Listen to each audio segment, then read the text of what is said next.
that Blake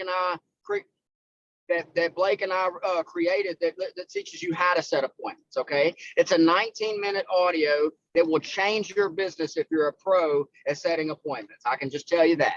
So here's what's going to happen. Nadia makes her list. She's going to go to class. Mine and Camila's job is to qualify that list. Okay, and meaning we want to meet with people that are married, that have kids, that have a home, right? Who have been in the area for 3 or more years, between the ages of 25 and 55, right? These are what qualify a market. Now, listen, not everybody is going to be every one of these. We know that, okay? But if Camila or myself, if I'm taking Jay McKinney out to see a bunch of people who do not have jobs, or a bunch of people who are under the ages of 18, or a bunch of people that live at home with their parents, I'm not doing a good job of getting Jay in the right market, which means what I said a second ago, if my job is to teach him how to have success, and my job is to teach him how to make a bunch of money. Well, we're not making a bunch of money selling policies to 17-year-olds, right? We're not making a bunch of money recruiting people that still live at home with their mama. Now, I'm not saying don't go see people. What I'm trying to say is let's give people the best opportunity for success. So here's what's going to happen. I'm going to recruit Jay. We're going to make a list of 30 people that would come to Jay's wedding. I'm going to give Jay that audio on how to set appointments, but I'm going to set 2 or 3 appointments with Jay right then and there. And Camila does a phenomenal job of this. I'm going to set some appointments right then and there for Jay's training. I'm going to set the first appointment with his mom and his daddy. We're going to go see his mom and his daddy. I'm going to tell them how great of a job Jay's going to do with us, and we need their help. We need to know who they know that Jay didn't put on that list. Also, I'm going to tell them we need to do a financial analysis so Jay sees how this is done. As a result of that, Jay's going to get the support from his most important support cast, which is his parents. We're going to help his parents. He's going to get new names and numbers. And now I'm going to get Jay's parents excited about what he is doing. That's how it's supposed to go. And that's a big, big part of closing, guys. And then I'm going to ask the question, would you or your wife be interested in working with us on a part-time basis? It'll help Jay, but we can also show you how to make a bigger income. They're going to say yes, no, or maybe. If they say yes, I'm going to close them. If they say no, I'm going to say, that's okay. Who do you know that's a little bit, who's just as hard at working as Jay? Who do you know that's ambitious like Jay? And I'm going to get 4 or 5 names and numbers. And guess what? I didn't close the recruit, but I closed the referrals. And now I'm fixing to call Vita because she knew Jay's parents. And then I'm going to recruit Vita. Y'all see how this is all working right here? The close is everything. And the last thing I'll say before I bring Jay up, you got to be very careful that you don't talk too much. Okay. And I know this is hard for a lot of you are personalities, okay? But people, you got to make sure that you're not just talking people's heads off, because the biggest part about closing is asking the questions, right? Asking the questions. Would you be interested in doing something else if the money was right? If I can give you more coverage for less money, would you take a look at that? That's a yes or no. That requires a yes or a no answer. And from there, you can kind of move into the close, right? So that's a couple of tips I wanted to give you real quick before I bring Jay up. Listen, Jay's been one of the top closers in our office since he joined the business, okay? Top in the business. Now, and if you would, Jay, when you're sharing what you say to people, would you also share what got you in the business, what closed you into the business before you were even a recruit? Go ahead, Jay. Sure, absolutely. Can you hear me, Coach? Yes, sir. I can hear you. I can see you. You look great. You look like a. I appreciate it, Coach. Well, thank you for the opportunity to speak. You said some great things. A lot of stuff that you said actually were things that I've already written down from our conversation that we talked about when I was preparing this. But the one thing I really want to give credit to is Coach Camila Gold, because she was the one that basically, before I even got involved in Primerica, she breathed belief in me, saying, Jay, you would be great at doing this, even when I didn't think I would be. And so when she began to just kind of check the boxes as far as my credibility, my character, communication skills, desire to win, competitiveness, all those things played a part, which made it an ideal fit for me. All I had to do was get out of my own way and say, you know what, if somebody else believes in me, then I should be able to do something and give it a shot, okay? Now, when I said give it a shot, I didn't know what was gonna happen, but I did know that I at least was gonna put, an effort to see what was gonna happen. I think sometimes we give ourselves that understanding of, I'm gonna give this a try, maybe a year, maybe a few months, and then we'll see what happens. But I stuck with it. And in doing so, It put me in a position where I got around a great environment, great coaches. A lot of them are on this call right now, and they've all helped and poured into me. So when Coach asked me to talk a little bit about two things, he talked about, how are you closing life apps and how are you closing with recruits? The main thing I want to say on the life app part is very simple. When we step into a house or a Zoom, we are the experts. Whether you are the field trainer or whether you're being trained, you know more than the person that you're sitting across, believe it or not. And so whenever I sit across somebody and I'm talking with them about their policy, the first thing as we're going through, term life versus whole life, one thing, you don't have to worry about knowing every single thing about a whole life policy, every single thing about universal life. You have to very simply understand this. When you come in there, your product is better than what they have. And I'll simply ask them a very simple question. Were you aware that you don't own your group policy and that it doesn't come with you when you leave? When I asked that question, now notice I didn't tell them that question. I didn't tell them that in a statement. I asked them in a question because now it makes them think like, wait a second, I need to go back and think about what I really have. Because wait a second, I wasn't aware of that. And as a result, it causes them to want to know more about the type of policy that they have, okay?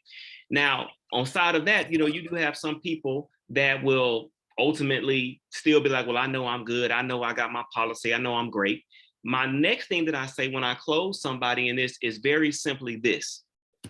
Are you comfortable telling your family that you were in a position to leave them more of a benefit for less money than what you're paying right now?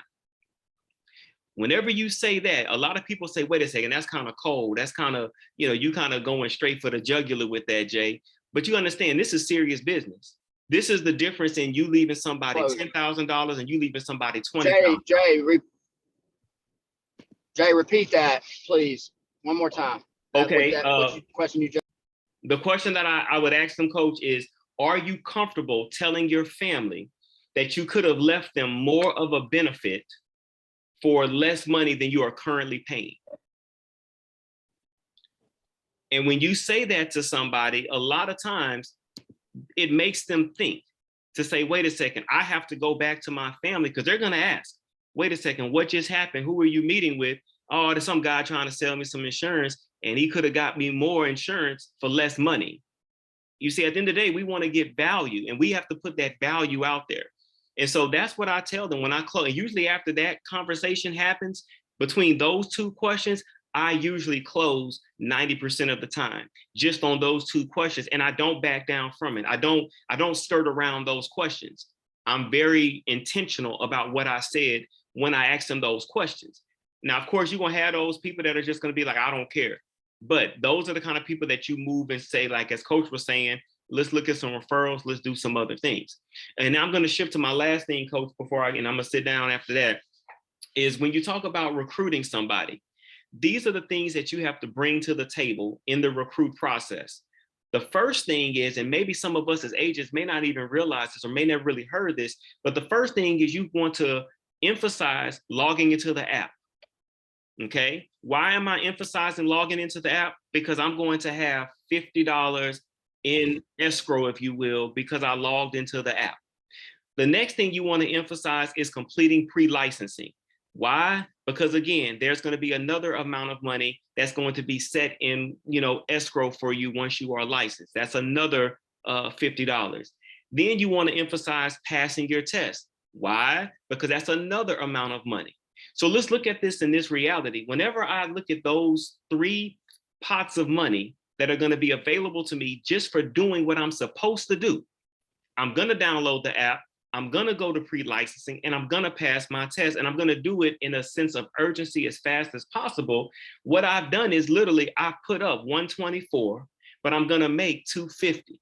If I do everything that I'm supposed to do, being coachable, listening to my upline, staying plugged in, I'm going to make 250. I can predict success, just like I can predict failure in this. So if you do everything that I'm saying for you to do, you're going to make 250. Now, at the end of the day, you just put up 124, but you made 250. You made a profit of 126. My question then would be for you, what is your risk? You just put up 124, but you made 250 and you profited 126. Regardless of what happens, you have a life license and you have a financial education and you made a profit of 126. What is your risk for not joining and working with us if I can guarantee your success? And usually when I say that, that pretty much alleviates all these different objections that people have. And the logic of it says, this just makes sense for me to do. Let me go ahead and sign up. So that's all I got, Coach. If there's anything else you want me to elaborate on, I'll be. That's good. No, that's real good. And I'm going to give you a couple tips here on what Jay's talking about. Now, there's some things specific to Jay that I think everybody could really benefit from. The first thing is you do not want to keep meeting with people that are married without the spouse there. Okay, why? Because Jay and Melissa McKinney sat in my office after Camila Gold got them to an opportunity meeting, and they were both there at the opportunity meeting. They were both there at my office when we did the meeting. Jay said at the end of it, Jay said, I don't know, I think I want to do this, but do you want to go home and talk about it? Jay did not want to close it right then and there. Melissa basically said, we don't really got to talk about it. Let's do it. And I did both IBAs right then and there. So my point behind that is, guys, we leave too much on the table when we're meeting these people without the partner. Okay. Now, are you going to be able to control that every time? No, but you got to do your best. Okay. I am not going to see 2 or 3 married couples with only one of them there if I'm training somebody. Okay. Why? Because it messes everything up. You can't get it done the right way. The spouse goes home and says, wait a minute, pay for a job? I'm not paying for a job. They get on Google, they read a bunch of bull crap. They don't even care about the business from you. Only one of them heard it. So please do your best when it comes to setting appointments with people face to face and that they're married. It is very, very, very important.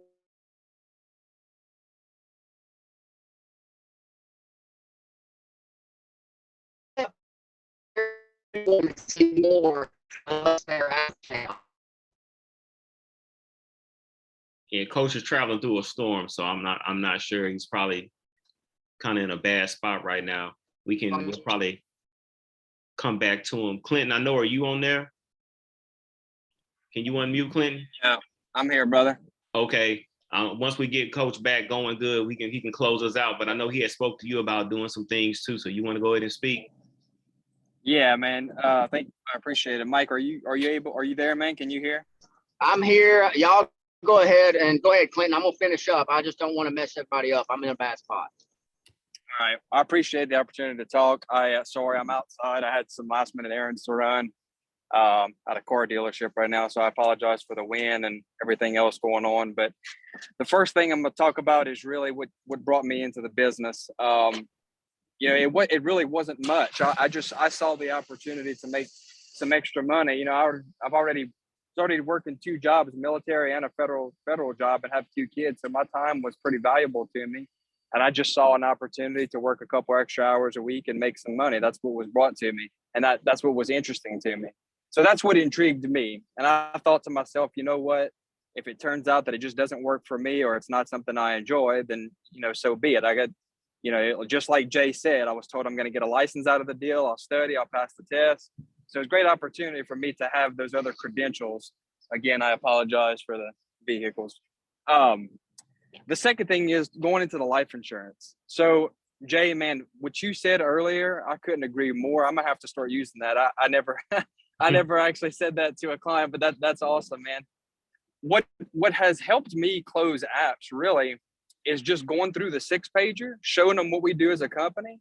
And without even really asking them, I just roll straight into a dime analysis.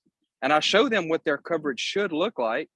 And then when I start talking about, I had already talked about the difference between cash value and term, but then I roll into the dime. And when I show them what coverage they should have, that immediately triggers a conversation, wondering, hey, and most of the time they start pulling out their policies or looking on their phone at what they got.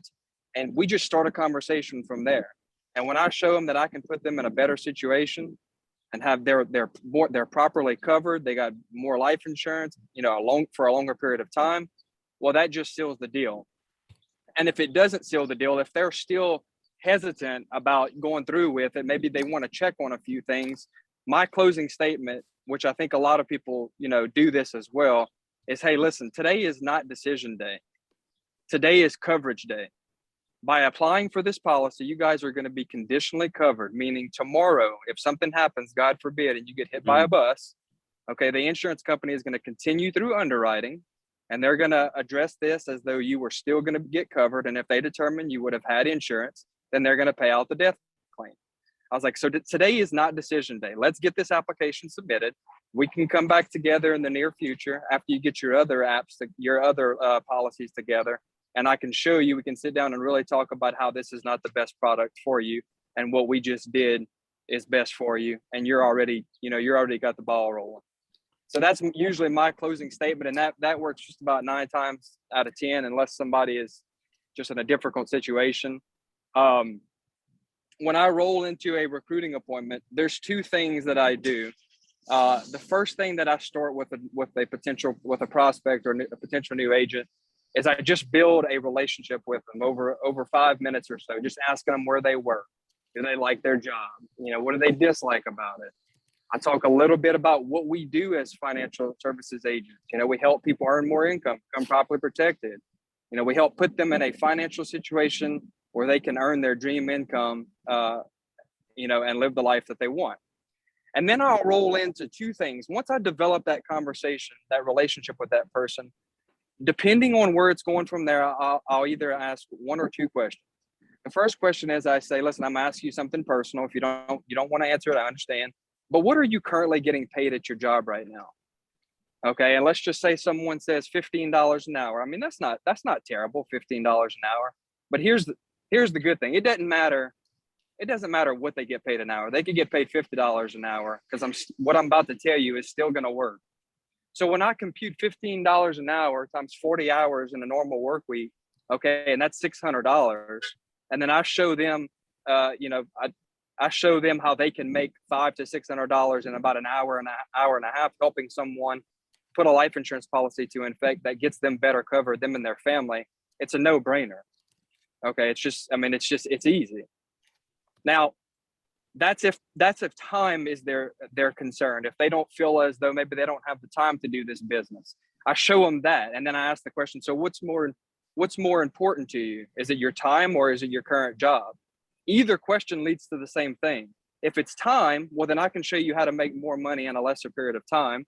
If it's your job, okay, well, then I can still show you how you can save on your time, and you can do something that's actually helping other people, and you're earning you're making more money. That's on the time issue, if they're concerned about that. The other thing, that I tell a client is that, and excuse me, I'm kind of drawing a blank on it. I show them the cash flow quadrant. Okay, and I talk about the left side and the right side, being an employee, being self-employed, and then being, owning a business and being an investor. Okay. Now I asked the prospect, okay, which side of this chart do you want to be on after I talk about it? They said, well, obviously the right side. Okay. And whenever I talk about owning a business, I refer to McDonald's. That's what Coach Mike says all the time. McDonald's takes about $1.5 million just to buy a McDonald's franchise. The system works, but who has $1.5 million to start a McDonald's? Not many people. So the question I ask them is, okay, listen, do you have $1.5 million? And they're like, obviously, well, no, I don't have that. I was like, do you have $124? They're like, well, yeah. I was like, let's do an application and get rolling. And that's it. Clayton, that's good, man. Listen, can you hear me? Yeah, I'm handing it back over to you. Okay, listen, and guys, I want to just make something very clear, because you don't think that you gotta, we obviously don't clean the fish until we catch it, right? And these guys are very, very skilled. They're very, very good. The guy that recruited me asked me if I'd be interested in doing something else. what I was basically saying is I am not interested in doing what I am doing. Yes, I am interested in doing something else. So please don't misunderstand like what kind of skills you have to at least get somebody interested in the business. Okay, let's just say for an example that I met Camila at the furniture store or at Buffalo Wild Wings, like she was recruited. Okay, I'm gonna ask Camila. I'm gonna say, listen, you seem like a sharp girl. You seem like a sharp woman. What do you do for work? She's gonna tell me I'm a teacher. I'm gonna say, well, listen, I got a teacher in my office making $1,500 to $2,000 a month on average, and I think you'd be good at what we do. Would you like to hear more about it? And it's that simple. I'm gonna get her in the office. I'm gonna recruit her away from teaching, or I'm going to recruit her into making an extra $1,500 a month, and that deal is done. Okay, so guys, what I'm trying to say is there's so many different ways, but if you just go, if I'm Jay McKinney, or if I'm Clinton Giglio, or if I'm Camila, when I see somebody I want to prospect, I'm gonna say, listen, you seem like a hard worker.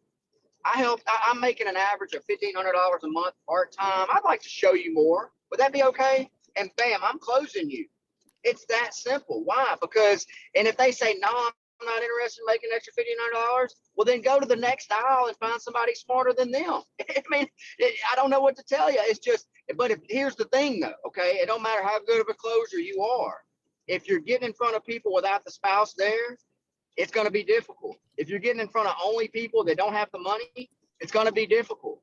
Okay. You get in front of some people that got the money, or you get me in front of some people that got the money, I'm going to close it. I'm going to seal that deal for you. But what's happened is, and we're starting to get back to it, that's why we're number one in the state. What happens is we get lazy, or we don't understand how important. I mean by lazy, we only do appointments on Zoom. If we don't know how important the fundamentals are, we only meet with people that at the office, and even though they're married, right? We don't follow the main plan, right? And I think that that's something that we got to understand. Now, here's the deal. If you ask the right questions and find out what people's needs are, you're going to close the majority of the time.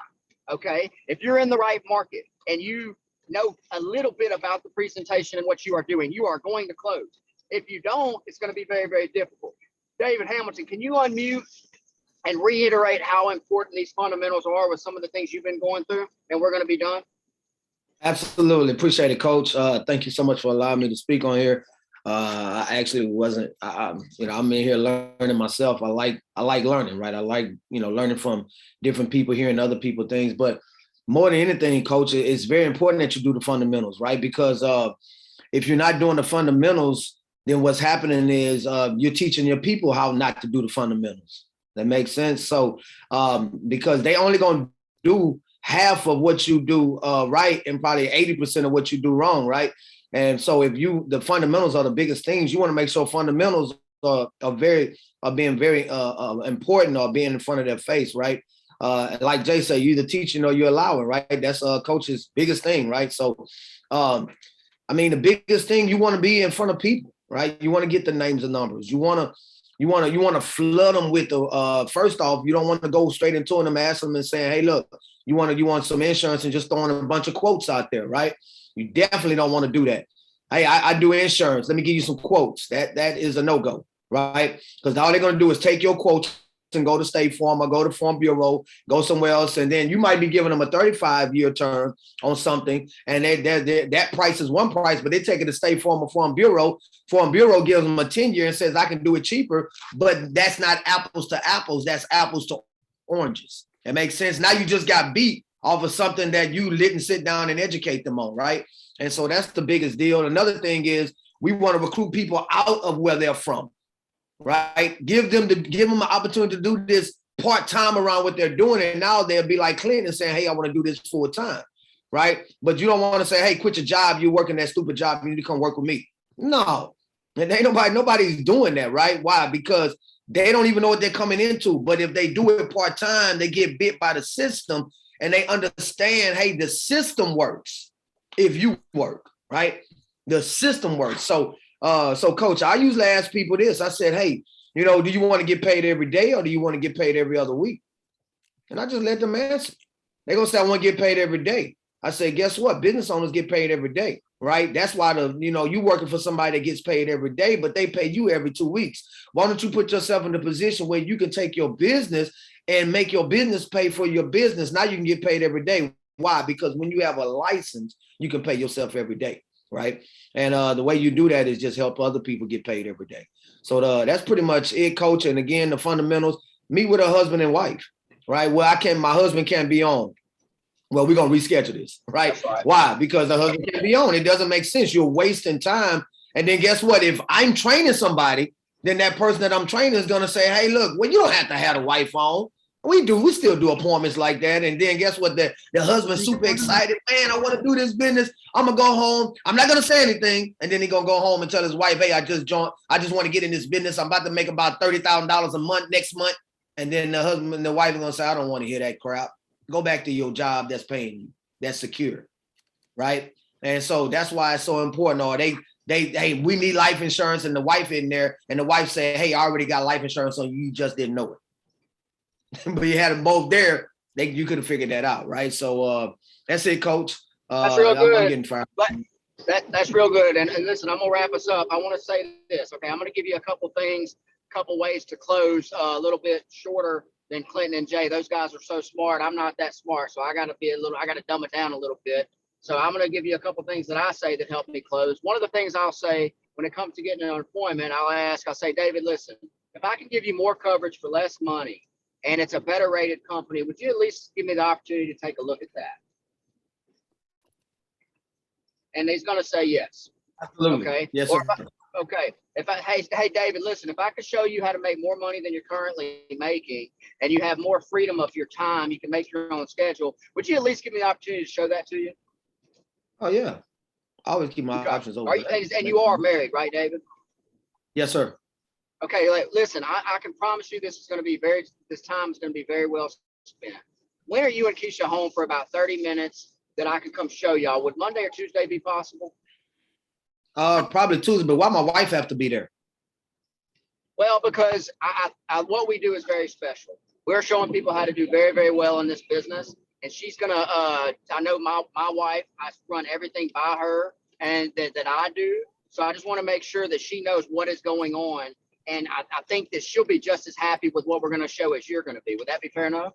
Yes, sir. Okay, gotcha. Perfect. Okay. Now, having that said, though, let's say, okay, so David, listen, I'm training Camila. She told me that you wouldn't mind helping her out with one of her training appointments. Would you and Keisha mind giving us 30 minutes of your time on Monday or Tuesday? It would mean a lot to Camila. Yeah, absolutely. Camila, she's a great friend. Yeah, I can do that. Okay. Yeah. So you and Keisha, it'll be both y'all. I just want to make sure y'all both be home because that's if they're married, if people are married, it just has to be both there to count for her training. So I appreciate your time. We'll see you Tuesday.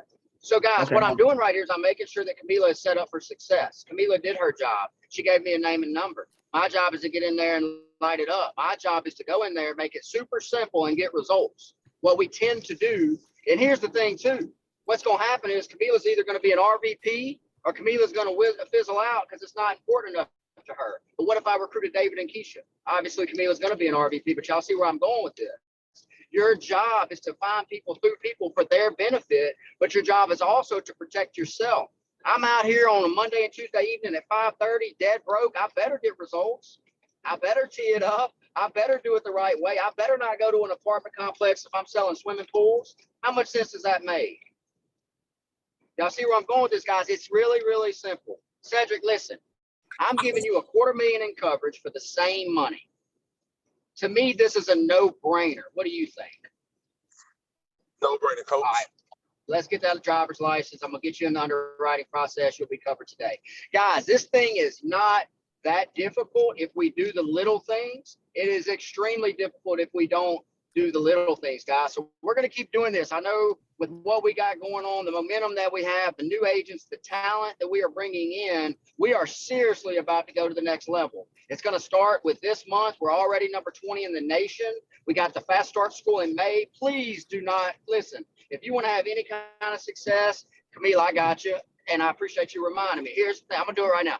I ran that competition If you haven't seen it, take a look. This is for you. Now, I want to just explain the details behind this. The reason I'm running that non-licensed agent competition is I want to get them fired up. I want to get them excited. I want to get their name called, okay? But I also want to get that helping your businesses. If y'all go to them and you say, listen, let's make a list of 20 people. Let's set 10 appointments. We're about to get you number one in this competition. Mike's going to give you cash. He's going to give you polo shirts. He's going to take you to lunch, whatever it is, and you get them fired up and y'all together lock arms, right? Get their name called, get them excited, get them making money. That's the purpose of the competition. I would be wearing my new folks out. So having that said, what we're doing is the top three personal recruiters, the top three in premium are going to win. Okay. And that started it. It's already started. Okay. Now, what I want to do too is make sure everybody understands Baja Mar. Everybody is competing for Baja Mar right now. If you don't know what Baja Mar is, it is ridiculous. It's in the Bahamas. It's nicer than the Atlantis. It's insane. Okay. And it's double points this month. So what I like to do is just start pushing these things in a very big way. And last thing I'll say is the Fast Start School. Okay. Don't even assume that these people aren't going to be free. If they are not free, figure out what they got to do to get them free. Okay. With everything we got going on, with the speakers that are coming, it's going to be special. We want to make sure that this is the month and this is the event that changed your businesses. I see how hard some of you guys are working. It does not surprise me that we're number one in the state right now and number 20 in the nation. It's only going to grow from here, but we got to get these fundamentals down. We got to get these closing techniques down. Most importantly, we got to get to work and help people do the same. We got to help people understand how to close. We need our people, anybody that we have licensed, they need to be able to close a recruit and close a sale at any point in time if it's a qualified appointment. And if they're not ready, we got to get them ready. So guys, I appreciate you hopping on such short notice. Yes, I'm on the road for the next 4 hours on the way to Branson to do a little business, and then I'm coming right back. So let me know if you need me over the next couple of days for Zoom appointments. Saturday morning, we are having class this Saturday and Sunday. Okay, we are having class. If they are not in class, I want to have a new person orientation at 9 a.m. and then we will have our regular training at 10. We'll get all the details out. I'm just giving you a heads up now. But if you have people that need orientation or need help in these fundamentals, please make sure that you get them on there at 9, especially if they have not done any form of an orientation. Okay. Appreciate you guys. Y'all be safe. Y'all have a great weekend. Ladies, I hope you have a wonderful Mother's Day, and call me if you need me. Love y'all. Appreciate you, Coach. Thank you. Thank you, Coach. Jay, look at your boy. You cleanly cut, boy. You cleanly cut, boy.